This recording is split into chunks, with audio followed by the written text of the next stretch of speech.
Okay, back another video, painting and weathering of this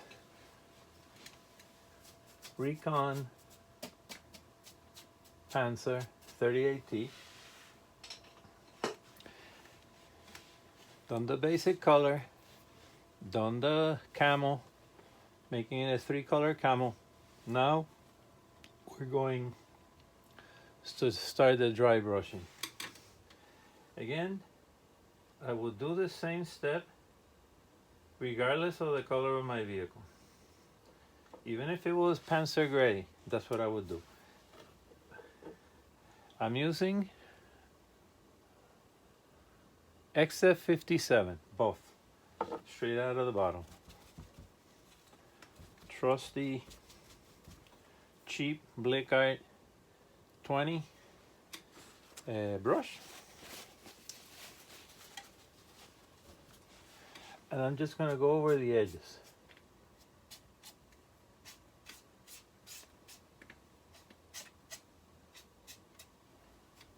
I'm going to go over the rivets. Plenty of rivets on this vehicle, like any other 38T version. Relatively light on the dry brushing, but that doesn't mean I don't put the brush full into the paint. As I mentioned before, I think that's key in keeping the brush soft.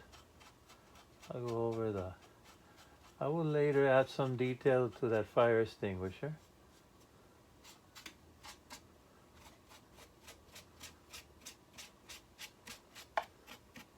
Anything that's an edge, go over it. Any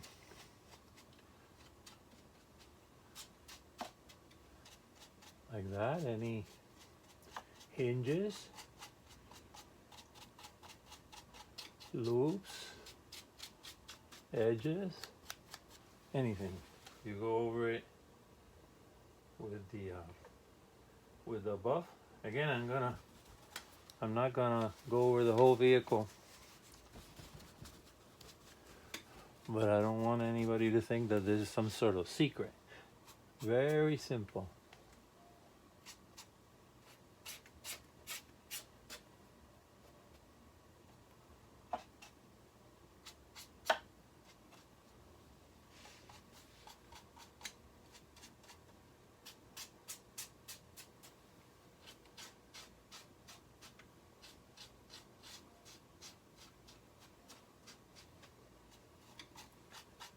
In this case, I'm using a new brush just because, you know, these brushes are really cheap. Maybe they're $2 or $3 each, and sometimes I use the brushes for glue, swamp mix, and whatever. So this way I know that this is it's gonna be nice and soft.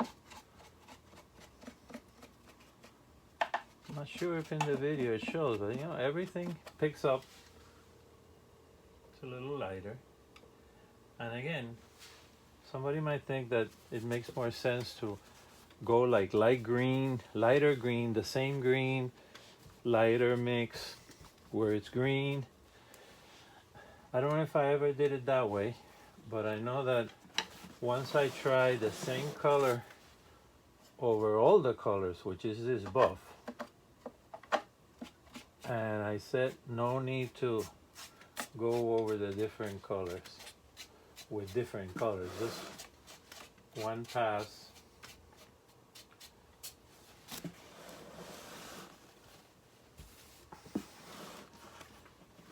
Not sure, is that picking up?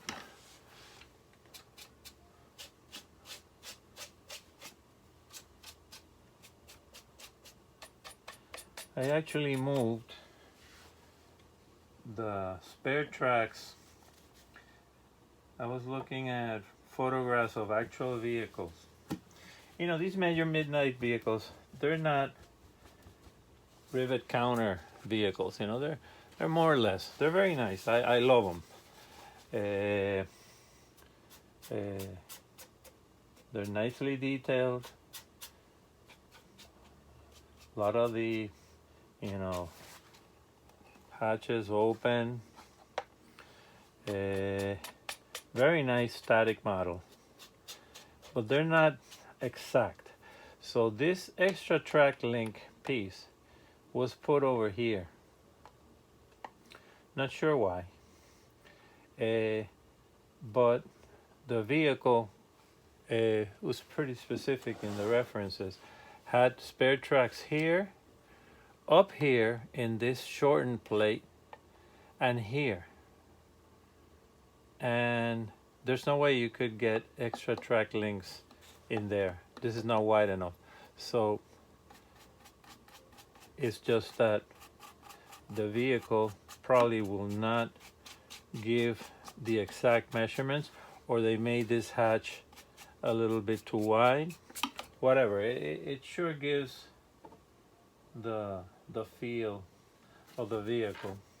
But decided to move that spare track all the way up.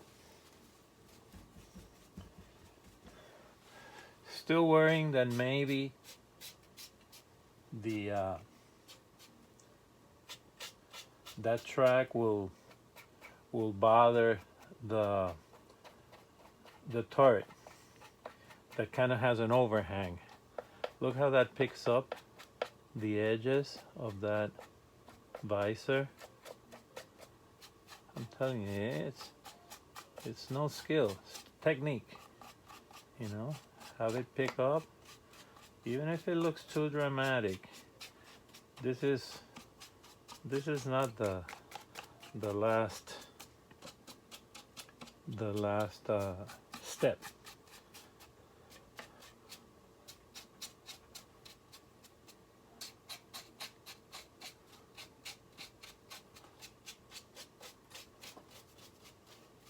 Love how the rivets pick it up. This toolbox here, it's kind of bewildering because maybe the driver was not going to have much vision anyway, but any vision that might have had to his left side, they put like a storage bin here plus his toolbox, and the jack. I was going to put the jack lower here, but in all the pictures that I found, there's not